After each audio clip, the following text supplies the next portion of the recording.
Будем честны, каждый из нас хотя бы раз в жизни задумывался о том, что круто быть блогером. Популярность, за это деньги платят, еще что-то часто дают. Но потом мы начинаем работать, и надо понимать, надо сделать тему, контент-план, наполнить его, постоянно искать материалы, а потом еще делать видео, обложки, и это все монтировать.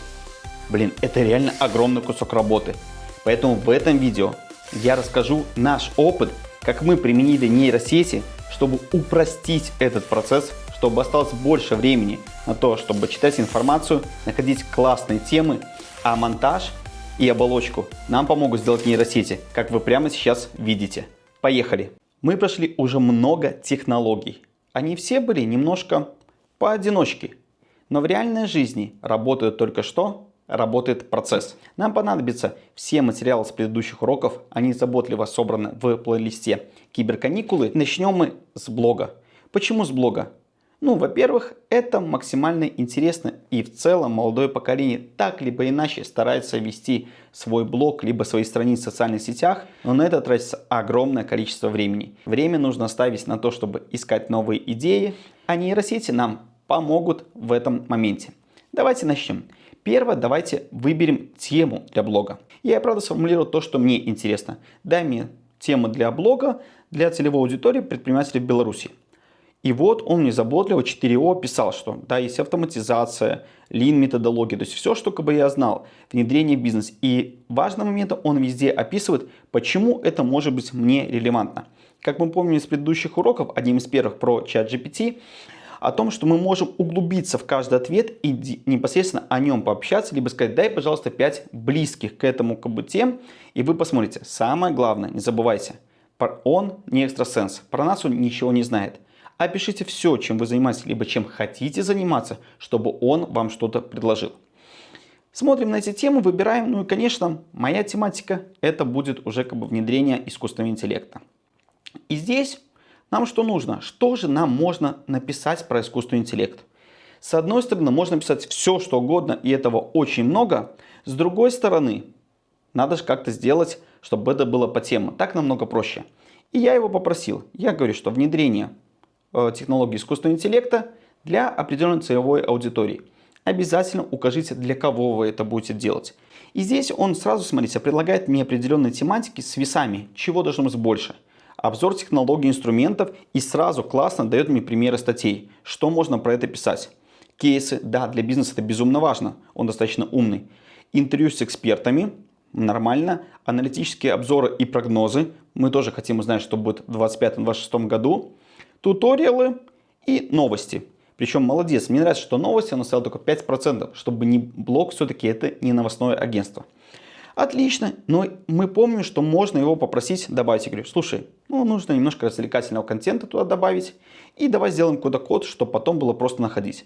Все, он скорректировал нам наш план. Теперь у нас есть области, в которых мы можем понимать и делать свой контент. Поэтому давайте попросим его на основании этой выборки сделать нам план, что мы должны и как публиковать.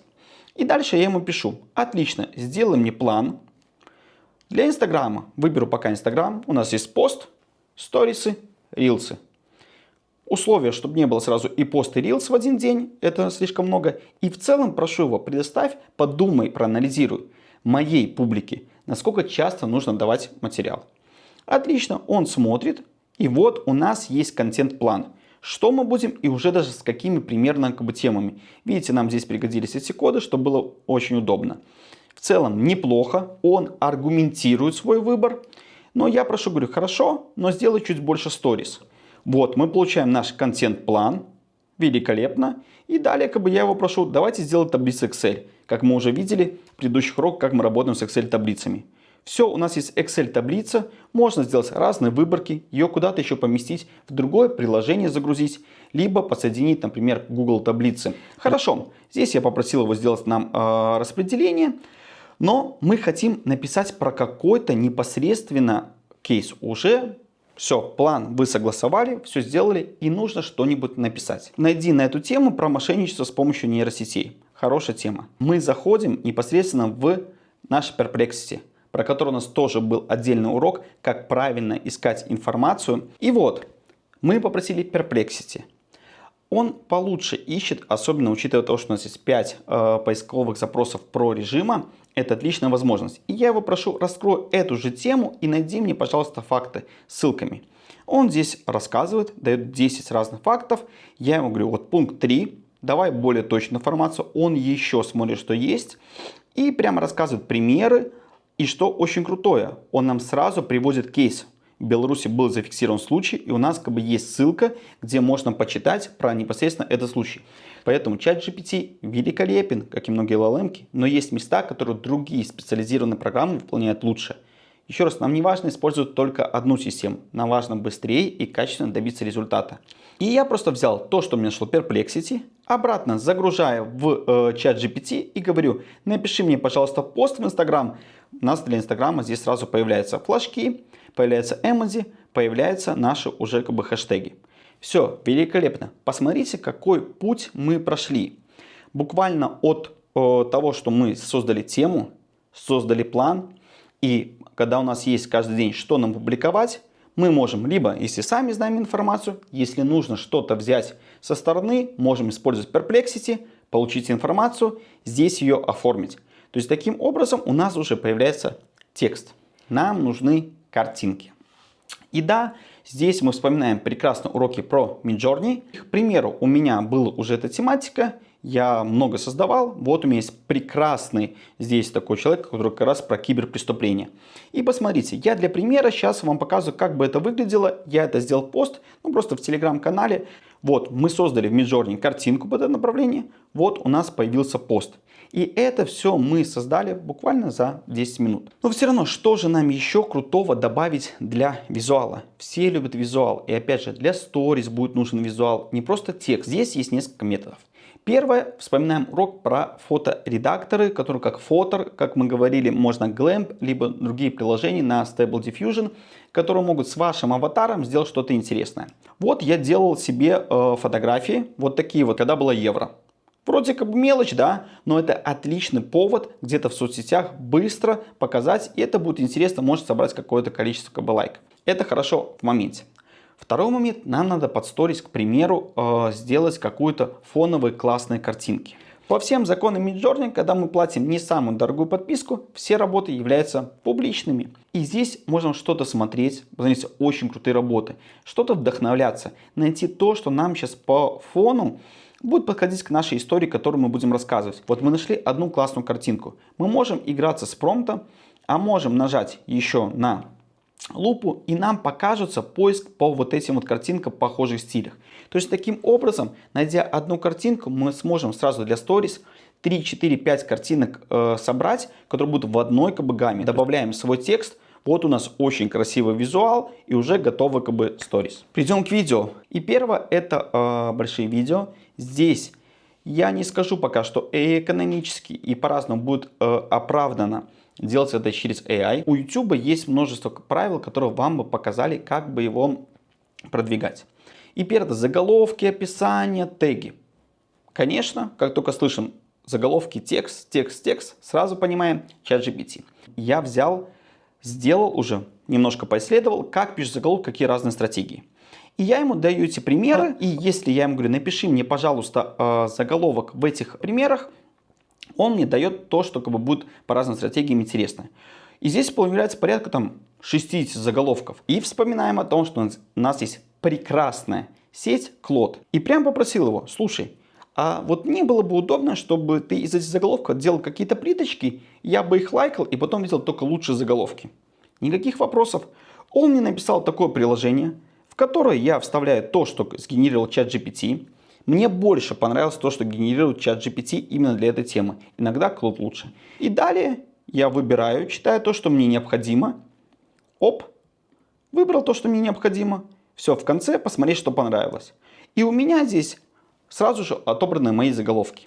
Это не решает конечную проблему, но я к чему? Когда вы будете видеть что-то, что у вас есть рутинно и вам неудобно, всегда вспоминайте, что можно попросить Клода написать вам приложение, которое вам поможет эту даже маленькую вещь автоматизировать. И мы уже имеем хорошие заголовки, хорошее описание, которое будет понятно YouTube, и он сможет вас продвигать.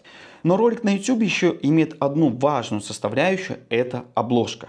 Скажу честно, я сначала по обложке вот пошел в канву. Здесь, есть множество вариантов обложек, но они все примерно, во-первых, одинаковы, во-вторых, то в обложке нужно мое лицо в разных эмоциях, в разных позах, в разных вещах. И я начал искать сервисы.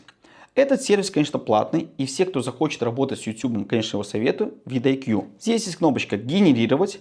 Мы пишем тему нашего урока и говорим «Сгенерируй идеи». Я сюда загрузил мою фотографию. Он здесь подбирает примерно то, что нам необходимо. Бывают очень классные обложки в разных вообще моментах. Вот посмотрите, летающий Андрей, Андрей робот, Андрей обращается. Нам уже есть в зависимости от материала. Вот моя любимая картинка с мозгом, которая была в видео «Как учиться с помощью нейросетей». Он достаточно быстро нам генерирует 3 направления, при том, что здесь он генерирует и заголовок, и описание, и теги. Даже они здесь предлагают какие-то контуры, сценарии и даже готовый скрипт. То есть, еще раз, если вы даже не знаете, о чем снимать, либо у вас есть хотя бы просто тема, вы можете сюда загрузить, и он вам практически полностью сможет сделать весь материал. Он сейчас пишет на английском языке. Давайте попробуем наш метод Prompt Injection, пиши на русском языке. Если у нас сервисы пишут на английском языке, можно в конце добавить инъекцию, так называется, Prompt Injection. Когда говорим «пиши на русском языке», он должен насчитать как инструкцию. Да, посмотрите. И теперь он пишет на русском языке. Но что с ним можно еще делать? Большой ролик хорошо, YouTube классно, но у нас есть еще TikTok, Instagram и то же самое YouTube Shorts. Было бы неплохо нам это направление тоже делать. Поэтому есть еще сервисы, которые помогают вырезать с большого видео маленькие. Вот это сервис, к примеру, Opus Clip. Есть еще несколько сервисов. Если будет интересно, напишите в комментариях. Мы дадим список этих сервисов, которые вы загружаете сюда только ваше видео, читает текст, разделяет на кусочки и вам предоставляет практически готовое вот видео. И даже здесь он уже субтитры сюда накладывает. Можно текст поменять, можно скачать. Для чего? Для того, чтобы в дальнейшем его обрабатывать. Опять же, это не идеально, самому будет лучше вырезать, но это быстро. Это быстро, когда нужно достаточно много контента. Но если мы хотим все-таки снять наш Reels, особенно какой-то экспертный, мы проходили про создание аватара в одном из роликов. И здесь HeyGen вывела новую технологию. Это создание говорящего аватара всего лишь по фотографии. Именно по фотографии, не надо видео. Именно создание по фотографии. И здесь очень он делает неплохо. Сгенерированные либо обработанные AI фотографии получается очень плохо. Да? Поэтому сюда загружайте только фотографии в очень хорошем качестве, без обработки. И у нас получается вот такое вот видео. Оно может быть не идеальное, но будем не забывать, как смотрели Reels либо TikTok. Он на небольшом экране, в небольшом квадратике. И в целом, если не присматриваться, никто не будет здесь понимать. Аудио мы набрасываем либо даже с телефона записали, либо, если кому удобно, через Eleven Labs у нас было это, сгенерировали это аудио. Все, у нас получается уже есть сгенерированный кусочек для какого-то объяснения, какого-то рилса. В коротких видео, что самое важное? В коротких видео, безусловно, важно это динамика. И вот здесь куча слоев, надо добавлять все это делать. Честно, мы уставали и все очень ждали. Когда же кто-то сделает что-то, чтобы оно само монтировало. И это сделали. Это приложение Captions. Оно полноценно работает только на iOS, то есть на телефоне, либо на планшете. Даже на Mac оно полноценно не работает. В целом оно очень полезно, вы можете посмотреть. Они добавили сейчас еще несколько функций, мы их посмотрим. И самое главное, вот они включили возможность редактировать эти вещи. Вот давайте посмотрите, они еще сделали. Они теперь сделали, вы даете ссылку на товар, да, и вот здесь товарищ прям рассказывает, да, персонажей там всего лишь 6, не все подойдут для нашего региона, но очень неплохо подкидывает. Ну а что, собственно говоря, наш непосредственно монтаж? Это один из роликов, который полностью делает AI Edit в Captions. Можно делать 3 разных версии. Мы абсолютно ничего не меняли. Просто закинули ролик, подождали минуту, и у нас, посмотрите, вот такой вот монтаж. Все, конечно, знают Википедию. Минимально раз в жизни все заходили на нее. Но есть момент. Мы получаем какую-то огромную статью, которой нам нужен только кусочек из нее, либо в другом стиле. Давайте в качестве примера. Как вообще работает интернет, откуда он появляется в телефоне, да, и какая разница между 3G и 4G. Давайте спросим, посмотрим, что он нам ответит, да, как сигнал, как вышка, как интернет. Давайте спросим еще, какие есть еще сети. Вот с Википедией вы не сможете пообщаться, а с ChatGPT вы как раз сможете пообщаться и узнать все, что вам необходимо и очень важно. Такой монтаж уже сейчас делает Captions. Почему я акцентировал уже сейчас? Потому что это значит, что через месяц появятся конкуренты, улучшится качество, будут уже не 3 версии, а 10 версий, будут еще лучше картинки, то есть будет еще круче. Но в целом все равно мы вам показали все элементы, как вести блог, что может вам ускорить процесс. При этом всем с одной вещью вам не поможет ни ChatGPT, ни Claude, да никто. Это мотивация и желание что-то узнавать новое и что-то рассказывать людям. А для всего остального, как говорится в рекламе, есть нейросети. Поэтому скоро встретимся на других практических уроках о применении нейросетей. Всем пока!